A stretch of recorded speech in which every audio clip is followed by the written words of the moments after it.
Today's guest is Cathy Skinner, who many of you know from Below Deck. We talk about why she chose yachting, what reality TV is actually like behind the scenes, and how she navigates social media and public attention. We also touch on personal loss, growth, and where she's at now. So for people who don't know you from Below Deck, how would you describe yourself on camera? I would describe myself as very scatty, very spontaneous, but also very meticulous. Okay. Yeah, definitely a bit of extravagance. You're a natural on camera, though. Thank you. I appreciate that. I've tried very hard over the years to be that girl on camera, and it just never worked out. So finally there. And then why did you pick yachting? I picked yachting because I wanted to travel. You know, I was sick of dentistry, looking in people's mouths, and I was like, well, can't see Antarctica from here. So that So you was were pretty in much dentistry it. before? I was, yeah. I was a surgical Okay. maxilla nurse. I did a lot of like implants and big surgery cases. And then I had my spinal surgery. Couldn't go back to that. And I thought, hey, well, can't look in people's mouths. Let me carry boxes of water and provisions. Literally. Because that's better. And then that's Okay. how I started in yachting. Oh my God, I love that. And then what do people misunderstand most about working on yachts? I think they misinterpret that we actually do work. It is I really think you hard work. work. I feel like Yes. when I watch the show, I'm like, I could never do this. Definitely, but also you see us going out a lot, partying a lot. But that's after a long week. Yeah, but normally, well, for me, I work on really busy charter Yeah. boats. So we do like 12 back-to-back charters, no days off, no nights off, What? because you are so tired. The last thing you want to do is go out. So I think we do very long hours, which you do see on the show, but we are all so exhausted that we're normally in bed. Okay. And then after the season is when we go one big night out. I love that. Honestly, love the show. So what surprised you the most about yourself once the show aired? Am I allowed to ask that? Yeah. Okay. I think what surprised me most is that I was really standoffish. I think I'm like the most forward person and like, you know, very warm and opening. And everyone was telling me, oh, Cathy, no, you're a bit cold. You're a bit icy. You're a bit off. And I'm like, no, I'm not. I'm so warm. And I really, now I understand. Yeah. Yeah, not that warm. At the start, at the start. And then what made you choose reality TV? Did they come to you? They did, but I kind of always knew that I wanted to do TV. I mean, my friends used to say to me, whenever something funny or crazy happened to me, they were like, Cathy, we just need to watch your life. Yeah. I think they meant more like put a GoPro on my head for YouTube. And I just was like, oh, why not? Bravo, top show, Below Deck. Sure. Yeah. Okay. And then how did you see yourself? Wait, how did seeing yourself on screen for the first time feel? Honestly, I think watching it, I just had a bit of imposter syndrome. And even now, like, I don't watch it like, oh my God, there's me. I have done that a few times. Yeah. Have you watched the show? Oh, yeah. Right. Every single episode. Okay. Every clip. And every you like cringe, or you're like, I love this. No, I'm like, this is great. But I watch it as like a fan. Okay. I'm like, oh my God, no, don't kiss him. Oh, Yeah. she's kissing him. So, but I definitely don't watch it like it's me. But it's so good fun. When you watch it, is it your first time also seeing other angles? Completely. Okay. Like we don't get to see it. So when you so guys it's a see first it, yeah, time. first time. And obviously we think, oh, they're definitely going to edit that in. Yeah. Oh, we're going to see when we had this much Yeah, fun. yeah. But they have 3 days to edit into 40 minutes. So most of the funny stuff that we think we were doing, we don't get to see back, which is so sad. no. There's been so many times where we're like, I really want to see that again. Like, how funny was it when we did that? Okay, and then how quickly did social media opinions become part of your reality? This is quite a complex question for me. Maybe I'm taking it too literally. I would say, you know, the negative ones, they're never going to be part of my reality. Yeah. Because I am very good at compartmentalizing, as we've seen. And I truly believe that social media is a fake place, which is it's a great place. You can have a persona, you can be anyone you want to be. Right. So I show you what I want to show you. And if I post on a rooftop, in a bar, in a great outfit, I could be sat at home in a Exactly. face mask. But no one knows true. because I'm posting it. What you're seeing, you think I'm doing. So I am just I'm a realist in the fact that those opinions, just the negative ones, do not matter to me because you've got no idea. Yeah. But of course, the influx of the show was crazy from the get-go. And, you know, I am terrible. I read everything. I didn't know what Reddit was until the show. Ooh, Reddit's really bad. And now it's like my number one Googled search is Cathy Below Deck Reddit. Oh, no. I was told not to do that. Are people nice, though? So nice. Okay, so at least you have the nice. Yeah. Because people can be savage on No, Reddit. I don't know what I would do if I was the two other cast members on the show. I've been very blessed. Yeah. Yeah, very blessed. And then you shared something very personal about your stepfather. What made you feel ready to speak publicly? I don't know if I have been ready to speak publicly. I don't think I've actually spoken about it in the way that I want to. I mean, you know, I mentioned it for the first time on socials and then the Andy Cohen show on Watch What Happens Live. But I didn't know that they were going to allow me to say it because on the show, it's never mentioned that it was a suicide. Well, yeah. Yeah, it's never mentioned. So I thought, okay, well, they're not going to mention it because Watch What Happens Live is a funny, it's a nice upbeat, and I didn't want to bring the crowd down. So I kept it very brief, but respectful that I wanted to say it. And I was very grateful to him that he actually asked me and they allowed how me I found to. you. Yeah. But I think I definitely want to and will speak about it more in depth because it deserves it. And I think it helps a lot of people. So yeah, I think I'm ready now. Okay. Yeah. How long did you film? How long ago was that? We filmed 2024. Yeah. Okay. 2024 for 6 weeks. Oh, okay. So it's 2024. Okay. Yeah, I didn't realize it was a minute. Okay. And then what did grief look like for you in the early days? I know we saw it, but I feel like you don't see exactly what grief was like.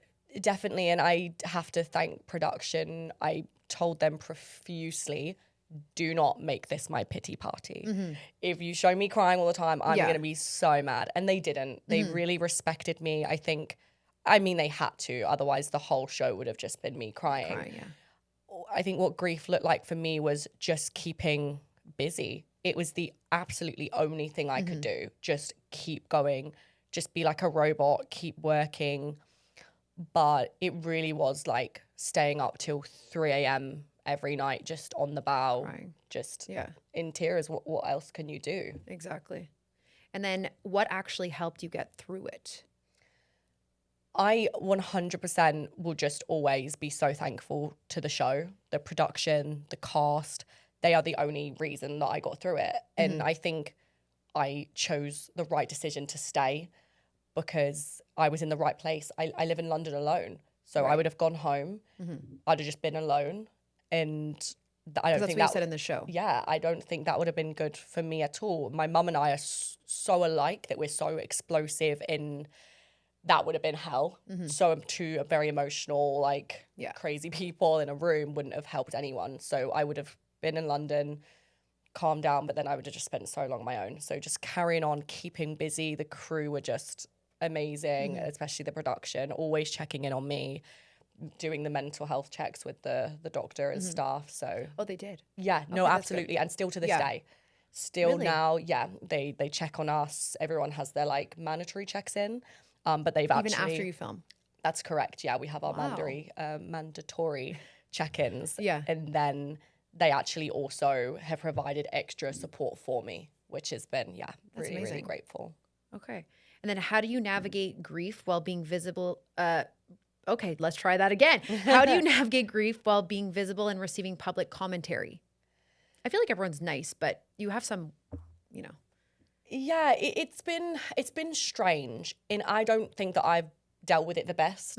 I don't think there is a right or wrong way to deal with it, but I've just been taking it day by day.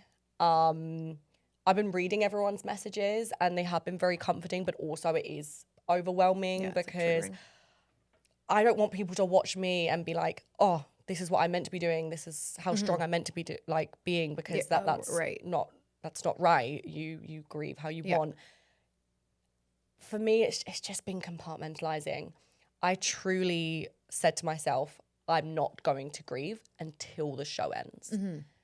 Again, probably not the right thing to do. But that's just how you did it. Yeah, so that's just how I did it. whatever's right for you. So yeah, I think now it's the grieving process starts and the healing starts. Because I guess you're watching it, right? And you're seeing yourself. Exactly. So it's probably triggering. Yeah, it's definitely because you said that triggering. in your story yesterday, right? Yeah, yesterday was a tough day, and I think the last episode, you can see it in my eyes. I mean, for every clip of me, my face is puffing, my eyes are red. I was just so exhausted by that day, and for me, the end of the season just signified I'm going to reality. Yeah. And again, it's done it. It triggered me again last night. Yeah. This is the end of the season. This is the end of my like amazing, crazy, surreal below deck bubble. And now I told myself I have to heal, and I promised my mum that I would start going to therapy after the last season ends. So now I'm like, okay, now time to be a realist about it. Yeah. And then did being on TV show make healing harder or better? I think it made it harder. Okay. I think it definitely made it harder because the anticipation, especially because it came out so long after. Yeah. I was just putting it, 2026 now. So I was just putting it off for so long. And I think that has made it harder. Maybe if I just dealt with it there and then started to go to therapy straight away, maybe by now I would have been a little bit better off. So yeah, I think just the anticipation of it, knowing that my friends and family and obviously the public were going to watch it and hurt for me because, you know, you watch a film when a dog dies and you start crying, right? So I knew people were going to be upset for me. And that's what was very unnerving to me. And then how do you protect your mental health now? Like I said, the check-ins with the mental health team, I'm going to start going to therapy. But friends, I mean, the cast have been great and I have a good support, just talking. I'm a big talker. I'm a big oversharer. I overshare anything. I would tell you my whole life story if I meet you at a bar. Yeah. And I just think that is what works for me. But I like how when you're online, you tell people, because a lot of people would not say it was suicide. They would say, oh, it's just like he died, he passed away, and like keep it a secret. And I love how you actually shared how it happened. And then what does coping realistically look like for you today? Pickleball, tennis, You did paddle. say that, yes. Yeah, that's all I do. You did say that. Okay. That's just my... So that's like your mental health escape. Completely. When I'm on the court, there's nothing else I see apart from that ball. And I'm trying to get it inside the lines. Yeah. But, you know, that's it for me. So and pickleball. Have you ever tried paddle? Yeah, I love paddle. I don't even know what that is. We can play. I'll teach you. Wait, so how long are you staying for? No, I want to Forever. This, but Forever. You're not coming back ever. I don't think you should. Know. You'd probably get so much more here. I know. It's like me, like the US. I just feel like there's just more here. So cool. And then, oh my God, has sharing your story changed how you see yourself? No, it hasn't. I don't know why it would. Maybe other people have opinion of that, but no, I don't think it's made me any different. I don't think it's made me a cool person or strong person to share, and I don't think it's made me a weak person to share. So I just overshare everything since I was probably about 2. And then would you do another season of Below Deck? So I always said that this was my end. I was like, you know what, when I'm finished yachting, I'll do Below Deck, and then I'm done with yachts and gonna go get a normal life. But it's just regained my like love for yachting in this whole industry, and the whole TV industry was just so amazing. So I definitely would do another season. Okay, maybe we'll see you on another season. And then, okay, so rapid fire now. Night out with the crew or night alone in your bunk? Oh, night alone with my bunk. Oh. Any person that ever knows me, any crew member that has ever worked with me knows you'll find me with a foot mask, a face mask, and a hair mask in. Okay. And I am not going out. And then can you share your skincare routine? I literally just use whatever. So I'm a sampler. I love samples. So if I'm shopping and people give me stuff, I just use it. And then you see if it works? Yeah, apparently so. Yeah. Yeah, it does. I mean, you have the perfect skin. Thank you. I just had an ultra laser. Yeah, by Oh, Dr. yes, Greg. Yeah, in DC. It was amazing. And what do they do? They just laser your skin off, basically? Yeah, it did feel like I was on fire for like 24 hours, but then it was fine. Okay. But I like Dermalogica. Yeah, I really like Dermalogica. And like, what is it? La Roche-Posay? Oh, yes. I can never say that. La Roche-Posay. Yeah. French. That was Yes. really good. Oh, I yes. just sabotaged that. Wow. I use Nivea. So literally just Okay. Nivea. My friend does, and apparently it's like Botox in a bottle. Her skin is so tight. It's literally $12 and for a massive thing. Well, you have nice skin. Well, but I honestly think that you are born with it or you're not. Like if you have acne, you reckon? I just feel like you're just born with it or not. Yeah. But I'm not a doctor, so I don't know. It's funny because on the show, like when I'm crying at the doc, I'm like, well, lucky I have Botox. I've literally only ever had Botox once. It was it was right before. It was baby Botox. Okay. Like maybe the month before, and I've never had it Did since. you tell them like I can't move my face? That's no. I was just I was like a test model because I don't like to pay full price for stuff. Yeah, I'm a bit of a cheapskate. Me neither. So I was like, oh yeah, I'll be your model. Just go on a TV show. What if you put my eyebrow Exactly. up here? Never mind. Genuinely. So yeah, now everyone's like, oh, but like you've got so much work done. You're like, I'm like, I'm actually not. No, definitely not. And then, well, boatmans are strictly professional. Okay, well, I think we know the answer to this one. Just in case people didn't listen, you know? Yeah, listen, I'm all for a boatman's. And it's because the weirdest people I've ever met in yachting are the people that don't have boatmances because people need human connection, right? Right. You're out at sea for 6 months. People start to get a bit weird if they don't have a hug. So I'm a massive advocate for huggers. Okay. With consent. Consensual hugs. Yes. Okay. Because I saw some comments online like, why is everyone hugging so much? Right. So you need a little. I'm like, what do you mean? Like, I think you should have, what is it? Is it 8 hugs a day to stay sane? Is it? Oh, every crew I work with, I'm like, you need 8 hugs a day to stay sane. And I actually do get sad if no one hugs me. Okay. And then what's harder, demanding guests or difficult coworkers? Oh, definitely the co-workers. Yeah, if you get difficult co-workers, I mean, what can you do unless you're like the boss? You can't fire them unless you're at the top, right? And the guests, you know they're going. Right. I can deal with anything if you know they're leaving, like shitting in a shower. Right. I know you're off the next day. Yes. So yes. Oh, it's I fine. remember that. And then one cast member you'd work with again. I would work with so many of them, but mostly I would work with Joe again. Okay. Yeah, I really, really enjoyed working with Joe. I would work with him in real yachting. He was such an asset to the boat, like work-wise. He would help you out. He'd always take the bins. He would entertain the guests. He would bring the cocktails with no moaning at all. He really is a great hard worker and just fun to be around. And Captain Sandy, no? No, I'm kidding. Yeah, no, she's great. Yeah. And then one thing viewers would be shocked to know about your yacht life. My yacht life or yacht life in general? Maybe, okay, we'll try with yours and then in general. Okay. What they'd be shocked with yacht life in general, we actually live on the boat. Do you know how many questions I get? It's like, so where do you live? And I'm like, no, we do live on the boat. But so they think that you just go to sleep and then that's just for show? Yeah. And they're like, oh, do you not have like an apartment on shore? I'm like, I wish. Yeah, no, that'd be amazing. If I wake up, I headbutt the ceiling. Yeah, no. So that's and most about my yacht life. I would say that I am literally in bed at like 6 p.m. If I'm not filming, like I am in bed. People will call me like, hey, do you want to go for dinner? I'm like, it's 7 p.m. What do you mean I'm going to get ready and go out now? I liked you. One of my friends came to visit this week and like this weekend and we had reservations at like 8:39. I'm like, yesterday, I was like, I need her to leave. I need her to leave. I can't do this anymore. No, we did a 10 p.m. dinner the other day. Oh my God. And I was literally at the table especially in Miami, like that's early 10. You're like out till 4 or 5 a.m. I can't do it. No, can't do it. It's insane. Yeah. And in London, if I am not out the house, like leaving in a taxi or a train by like 6:30, I am not coming out. Yeah. Like that's it. Oh, that's amazing.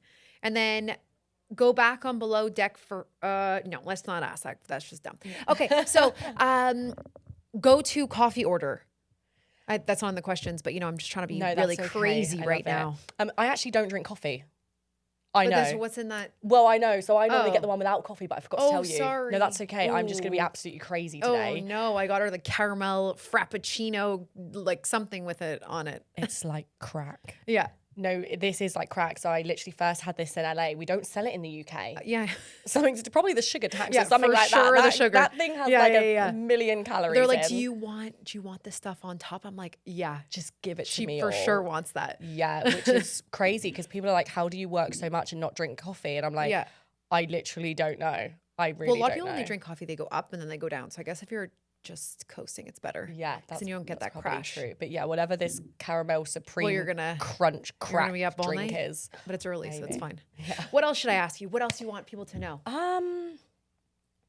Oh, I don't know. How nice you are that you do you understand that I DM'd her and she answered? Like that's crazy work. That is crazy. And then when you answered, I was like, oh my God, wait, I don't have the question ready. I'm so sorry. Because I didn't think you would answer. A lot of people do not answer once they go on a TV show. It's Oh, like, that's no. horrible. Yeah, that's why. But then right when I saw that clip because I was on TikTok and I'm like, no, I need this girl on. Yeah. Yeah. I do try and respond to a lot, but there is so many that I don't. And it's the only reason I don't is because I don't want someone to be like, oh, and post, she responded to me with screenshots and stuff. Yeah. And then the other person that's maybe going through something, the same thing is like, well, she didn't answer me. You know, I can't be everywhere and well, no, I it's true. can't I mean, be anyone. now especially, I feel like you've grown so much, you probably don't have the time to go through every single message. I mean, you know, I could and I would love to, but I just don't think it's fair. I can't keep it up, right? I can't message everyone forever. And I do the occasional one, but I would just hate for someone to take it the wrong way and be like, you didn't answer me, I'm going through this and you're this. Like, I don't want that, you know. I am hope people wouldn't do that, a very caring person and I love to talk to people and I will, if you stop me in the street, I would talk to you for an hour. I'll go Have people for stopped lunch you? with you. Yeah. In Miami? Oh, what amazing. It was literally the most like my favorite highlight. So Yeah. I was in Fort Lauderdale in the Tin Roof. Yeah. And I was with my friend and I said to him, I was like, oh, like, you know, V has told me that a lot of people watch the show in Fort Lauderdale, right? It's a yachty town. And I was like, yeah, but I'm English. Yeah. It's like when you see your doctor, right? You could go see your doctor every day for a week. You see him out of his uniform and in the shop, you have no idea who it is. You're like, I know him from somewhere. Right. It's like recognizing a face. Yeah. So I'm like, right, I'm English. Number one, why would I be in America? And number two, like my hair's different. My mum calls me a shapeshifter because every time I go out, I look like a different person. Well, it's more slick than on the... I've got no extensions in. Oh, yeah. okay. That's another whole story. Yeah. So I went into the Tin Roof and I'm not even joking. I put one foot through the door and this whole group of girls were just like, oh my God. And I kind of forgot that I was on the show, right? So I'm like, what is happening? Yeah. Who is behind me? Oh, that's amazing though. And then I was just like, oh my God, this is so cool. They were like, can we have pictures? I was like, absolutely. And then I was like, oh, that was nice. Sat down at the table. This table. My friend was just like laughing. And I was like, oh my God, It's probably loving amazing it. though. Yeah, it was so much fun. And he was being such a good sport, taking the photos. And obviously like people didn't know if this was my partner. They didn't know obviously if this was just my because friend. in the show, Exactly. Right. So I'm with Max on the show. Yeah. Well, it's funny. And- Someone was like engaged and you're like, this is fake. Yeah.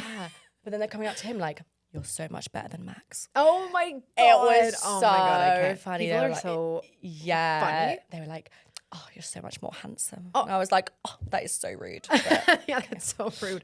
Oh my God. Okay, so why don't can you just maybe say who you are? yeah. Just Which camera do you want me to look at? just in the middle, be like, hey, I'm Cathy. I'm on Below Deck. Tune in. No, it's done. So just say, hopefully you liked my season or something. I don't know. Wait, So do who are Do you you? want an intro for your I already show, did it. though? I already did it because you know, the Uber took so long. So I already did it. It really did take a So long no, just time. say, well, no, but what could we say? Actually, I feel like we got everything. Yeah, or you. If What you should we want- do? Either choose one, nuggets or cheeseburger. No. Don't talk to me about the. But was it actually that big?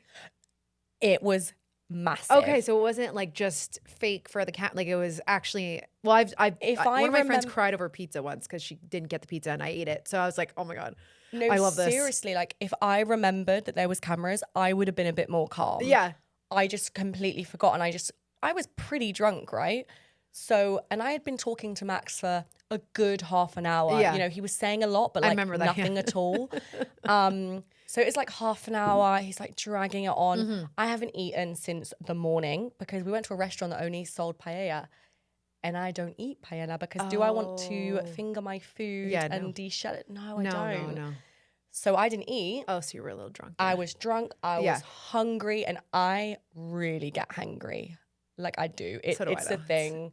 I never believed my mum when she said it. And then like boyfriends started saying it, friends started saying it. I was like, okay, maybe it's true. Yeah. So, and I'm also I hate waste. Yeah. People know me on boats and just in general, like I hate waste. I'll do anything. I will save the leftovers. I'll remake stuff. I will use the limes that I'm juicing the skins and make Brazilian lemonade. You know, I really hate waste. So when I saw food being thrown, I'm like, okay, number one, why are we wasting it? And then actually, my food's here. I'm starving, absolutely ravenous. And then I saw it was a chicken nugget. And I just thought, well, that's not my fucking chicken nugget. Like there's no way that they are throwing my chicken nuggets. So then I was like, oh, chuck us a chip. Yeah. Again, didn't think they would chuck the nuggets. And then obviously I just go downstairs and I didn't realize how bad I crashed out because I like walk off going, like screaming. It was good TV. That was the funniest thing for me, like the screams. So I go downstairs and then it's just the clip where I'm like, I didn't want chips. I wanted chicken nuggets. Yeah. That I found so funny because it was true. It's perfect. Like, sorry, chicken nuggets? Oh no, you can have a chip. No, that's not what I want. I hate cheeseburgers. Yeah. Oh. Yeah, I don't You like just don't like the cheeseburgers. cheese on a burger? Or you just don't like burgers? I don't like a brioche bun. And I just don't like I like a good burger. Like a gourmet burger. Yeah. But just not. Not a McDonald's burger. Okay. But yeah, no, that was a hard, real crash out. Wow. Yeah. Okay, love that. And I actually stormed into Aisha and Kizzy's room. Yeah. Because I thought they had my chicken nuggets because there must be some left. Yeah. And I was like, have you got your food? And they're like, what? I'm like, well, they've eaten mine. And I was like dead fuming. Oh my God. That's actually amazing. Cathy, thank you so much for your honesty and for sharing your story. And thank you to everyone listening. If you enjoyed this episode, don't forget to subscribe, share it, and I'll see you next time.